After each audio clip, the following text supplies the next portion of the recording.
is asking us when he's not wearing wool, but he's wearing a polyviscose kilt. Okay. Should he say that it's still a Scottish kilt, or should he say it's an imitation to save money? I wouldn't say either. I'd say it's a kilt, period. Yeah. It doesn't matter what it's made from. Whether it's made from wool, whether it's made from acrylic, whether it's made from polyviscose, doesn't matter whether we made it. It doesn't matter whether Scotland made it. It doesn't matter whether Pakistan made it. It's still a kilt. So ultimately, just tell them it's a kilt. Period. The fabric, if they inquire about where did you get it, or what's the fabric, what's it made from, what tartan is that, then you can go into it a little bit more. But I wouldn't feel the need to explain myself at all. That may just be my personality as well. But I wouldn't feel the need to explain myself other than, yep, I'm wearing a kilt. It sounds like you're a little concerned about offending somebody. The point is, if you are wearing it with respect, if you are representing your heritage in a dignified manner, it should not matter what the material of the kilt is. You know your history, you know your clan history, you know the tartan, and you got the rest of your kit worked out well. You know, hey, this is me, this is what I'm doing, basically based on the circumstances, either my finances or the weather or whatever. This is my kilt, this is who I am, and I'm going to wear it proudly. And if you're talking about from a heritage standpoint or a Scottish standpoint, it's worth pointing out that while wool is the de facto material for making a kilt, there are historical examples of kilts made out of other things. There are silk kilts in the museums. So there's tweed. Yeah, there are there's tweed a lot kilts. of different things. Tweed is wool, but see, yeah, it's fair. Don't let someone's sense of what they think is the proper convention prevent you from being a sincere student and doing things to the best of your ability. Is what I'm going to say. How's that? Fair.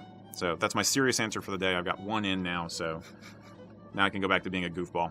But now, seriously, just own it and be dignified and don't let the bastards get you down. And do the best you can. I mean, Right. Everybody has a budget. Everyone knows, they're comfortable spending a certain amount on this. You don't want to mortgage your house to be able to put together a full outfit. That being said, wear it the best that you can. Educate yourself. Doing these kind of Q&As with us is a good way to educate yourself. Watch YouTube videos. Learn everything that you can. As Eric said, be a good student.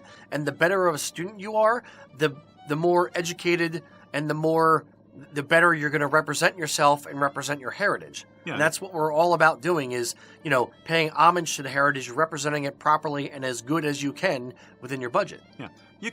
I think you could make a fair dissimilarity type comparison between contemporary utility kilts that have some tartan in them and traditional kilts. So, but I'm assuming what you're talking about is a traditionally cut, traditionally designed kilt that is 100% tartan, not tartan insets on a black utility kilt or something like that. It's in that case, that's a fashion garment that is designed for a modern aesthetic. But what you're doing, it's a traditionally cut kilt, and you're wearing it in a traditional manner. It just happens to be a different fabric. That shouldn't really matter. This is it's 2018, so we can do things. They actually just touching briefly on something else. They were trying to pass a.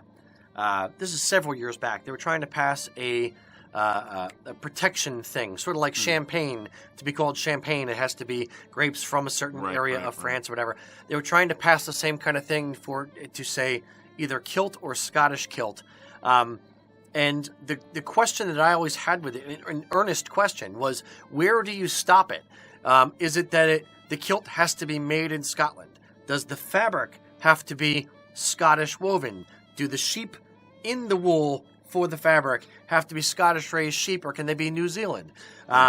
Is it have to be a hand sewn kilt, or can it be machine sewn? Must it be 8 yards, or can it be 5 yards? Like the simplest dictionary definition of what is a kilt is a pleated skirt worn by a man to the knee. Period. So nowhere in there does it say it must be wool, it must be woven in Scotland, it must be tailored in Scotland.